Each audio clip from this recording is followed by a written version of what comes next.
سورہ نساء سورہ مائدہ دونوں متصل ہیں، دونوں میں ایک بات کہی گئی ہے، مسلمانوں سے کہی گئی ہے، یا ایھا الذین آمنوا کہہ کے کہی گئی ہے، کونوا قوامین بالقسط شہداء للہ سورہ نساء میں۔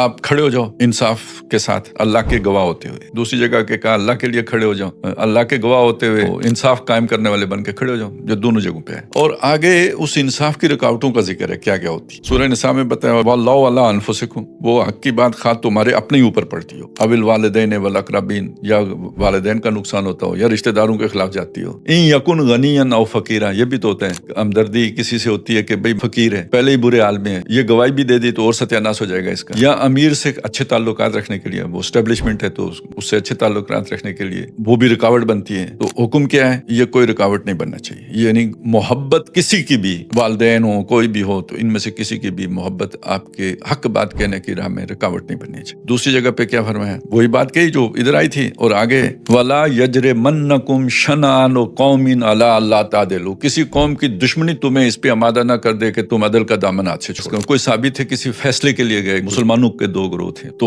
وہاں جا کے ہم آج یہ بات نہیں کہہ سکتے، کوئی فیصلہ کرنے والا یہ بات آج نہیں کہہ سکتا، لیکن انہوں نے وہ بات کی وہاں جا کہا کہ یہ والے جو ہے نا، ان سے مجھے بہت محبت ہے۔ اب وہ الفاظ جو بھی ان کے مجھے یاد نہیں رہے، بڑے کوئی بلیغ قسم کے الفاظ انہوں نے استعمال کیے، جو دوسرے تھے کہ تمہیں سخت نفرت ہے مجھے تم سے، یہ اپنی قلبی رجحان تھا یا جذباتی، وہ پہلے بیان کیا۔ اور اگلی بات بھی یہ بتائی کہ نہ ان کی محبت نہ تمہاری نفرت مجھے حق بات کہنے سے روکے گی، فیصلہ میں عدل کے مطابق۔ یہ ایک میچور آدمی کی جو ہے نا جھلک ہے، جو اصل میچورٹی ہے کہ آپ اپنی محبت اور نفرت کے جو جذبات ہیں نا، اس سے اوپر اٹھ کے فیصلہ کر سکتے، رائے قائم کر سکتے۔ اب آپ یہاں پہ رکھ لیں اسٹیبلشمنٹ ہو، گھر بھی تو اسٹیبلشمنٹ ہی ہوتے ہیں، یہ ماں باپ ہیں، اویل والدین، ٹھیک ہے، اسٹیبلشڈ ادارہ تو ہوتا ہے نا، تب آپ پروان چڑھتے ہیں۔ تو برادری بھی ایک اسٹیبلشمنٹ ہوتی ہے، قبیلہ بھی ایک اسٹیبلشمنٹ ہوتی ہے، اسی کی ہائر فارم گورنمنٹ ہے، ملک ہے، اس کی اسٹیبلشمنٹ ہے، تو ملک سے ایک محبت ہوتی ہے۔ تو اب اس ساری چیز کو جمع کر کے نہ کسی کی محبت نہ کسی کی نفرت آپ کی رائے میں رکاوٹ بنے۔